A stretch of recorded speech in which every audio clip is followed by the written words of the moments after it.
আসসালামু আলাইকুম রহমতুল্লাহি ওয়া বারাকাতুহু। প্রিয় দর্শক, অনেকেই জিজ্ঞাসা করেন, মাসালা জানতে চান যে আপনার যে মিলাদুন নবী সাল্লাল্লাহু আলাইহি সাল্লাম পালন করেন, আসলে নবীজিকে এটা কখনো পালন করেছেন? সাহাবায়ে কেরাম পালন করেছেন? কোন হাদিসের মধ্যে নির্দেশ আছে? হ্যাঁ প্রিয় ভাই, অবশ্যই রয়েছে। আমরা মিলাদুন নবী মানি কি জাহান্নামে যাওয়ার জন্য?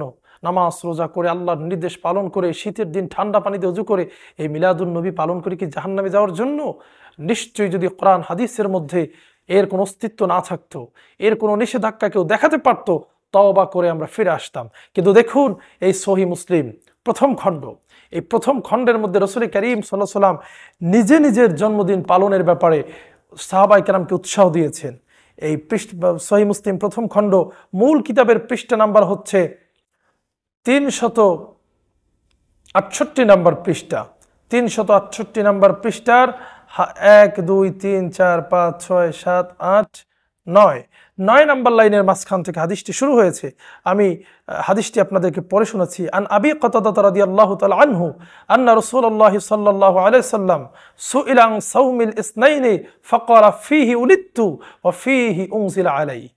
দর্শক, আল্লাহর হাবিবের জলিলুল কদর সাহাবী হযরত আবু কাতাদা রাদিয়াল্লাহু তাআলা আনহু বর্ণনা করেন, রাসূল করিম সাল্লাল্লাহু আলাইহি ওয়াসাল্লামের কাছে সোমবার দিন রোজা রাখার ব্যাপারে জিজ্ঞাসা করা হয়েছিল। এই দিনের ফজিলত, এই দিনের গুরুত্ব সম্পর্কে রাসূল করিম সাল্লাল্লাহু আলাইহি ওয়াসাল্লাম বললেন যে ফীহি উলিদতু, আল্লাহু আকবার, যে সোমবার দিন তো আমার জন্ম, আমার মিলাদ।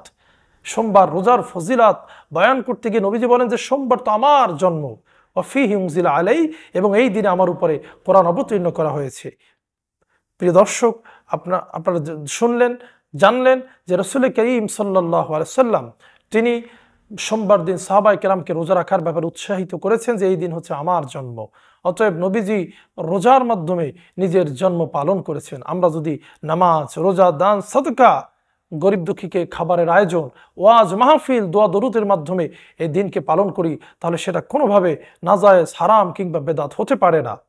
যদি বেদাত থাকে, আমার এই ভিডিওতে চ্যালেঞ্জ থাকলো, কেউ নিচে ইনশাআল্লাহ বেদাতের সংজ্ঞা দিয়ে দিবেন হাদিসের রেফারেন্স সহ, যে মিলাদুন নবী সাল্লাল্লাহু আলাইহি ওয়াসাল্লাম বিদআত অথবা পালন করা যাবে না অথবা হারাম, এরকম মজবুত কোনো দলিল দিতে পারলে আমরা তওবা করে ফিরে আসবো ইনশাআল্লাহ। আর যদি না পারেন, তাহলে কোনোদিন মিলাদুন নবী সাল্লাল্লাহু আলাইহি ওয়াসাল্লামের মতো এত বড় মহৎ বিষয়কে কেন্দ্র করে ফতোয়াবাজি করে সাধারণ মানুষকে বিভ্রান্তি সৃষ্টি করে মুসলিম উম্মার মধ্যে ফাটল সৃষ্টি করবেন না।